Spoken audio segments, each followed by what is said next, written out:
Nelson Dilipkumar இயக்கத்துல Rajini sir நடிப்புல வெளியான ஜெயிலர் படம் பட்டை கிளப்பிய பிறகு அதனுடைய 2ஆம் பாகத்தை எடுத்திருக்காங்க. ஜெயிலரை போலவே அதனுடைய 2ஆம் பாகத்திலும் பிரபல நட்சத்திரங்கள் கௌரவ தோற்றத்துல வராங்களாம். இந்த நிலையில ஜெயிலர் 2 படத்துல ரஜினி சாருடைய தீவிர ரசிகன் அப்படின்னு அடிக்கடி சொல்லி வரும் பாலிவுட் சூப்பர் ஸ்டார் ஷாருக் கான் அவர்களை கௌரவ தோற்றத்துல நடிக்க ஒப்பந்தமுமே பண்ணாங்க. தலைவர் படத்துல நடிக்க கசக்கவா செய்யும் அப்படின்னு சம்மதம் தெரிவித்தார் ஷாருக் கான் அவர்கள். ஆனா ஜெயிலர் 2 ஷூட்டிங்கிற்கு முன்பு ஷாருக் கானுடைய கிங் பட வேலை ஸ்டார்ட் ஆகிவிட்டது. இந்த நேரத்துல ஜெயிலர் 2ல நடித்தாதான் கிங் படத்திற்காக உருவாக்கி வைத்திருக்கும் லுக் லீக் ஆகிவிடும் அப்படின்னு நினைத்த ஷாருக் கான் அவர்கள் இதனடுத்து சாரி ஜி மாஃப் கர்தே கிங் பட லுக்க ஜெயிலர் 2 லுக்காக மாற்றிவிட முடியாது, அதனால வேற யாராவது நடிக்க வைக்கவும் அப்படின்னு நெல்சன் திலீப்குமாரிடம் சொல்லிட்டு ஷாருக் கான் விலகிட்டாரா. ரஜினிகாந்த் சார் பட வாய்ப்பு போச்சே அப்படின்ற வருத்தம் இருந்தாலுமே தன்னுடைய கிங் படம் முக்கியம் அப்படின்றதுல கரெக்டாக இருந்திருக்காரு. இந்த நிலையில பகவான் தாதா படத்துல ரஜினி சாருக்கு வளர்ப்பு பிள்ளையாக நடித்த ரித்திக் ரோஷன் அவர்களை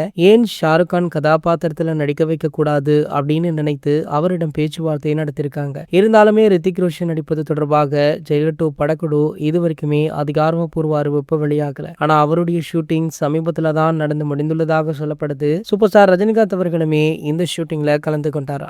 ஆகையால ஜெயிலர் 2 திரைப்படத்திற்கு நாளுக்கு நாள் எதிர்பார்ப்பு எகிரிக்கொண்டே போகுது. மேலும் இந்த திரைப்படம் வர ஆகஸ்ட் அல்லது செப்டம்பர்ல ரிலீஸ் ஆகலாம் அப்படின்ற ஒரு பேச்சு போய்கொண்டிருக்கு. கூடிய விரைவிலேயே படத்துடைய அடுத்த அப்டேட்ல இந்த படத்துடைய ரிலீஸ் செய்தியை மென்ஷன் பண்ணுவாங்க அப்படின்னுமே எதிர்பார்க்கலாம். இது போன்ற செய்திகளை பத்தி நீங்க உடனே தெரிஞ்சுக்க நம்மளுடைய சேனலை மறக்காம சப்ஸ்கிரைப் பண்ணிக்கோங்க.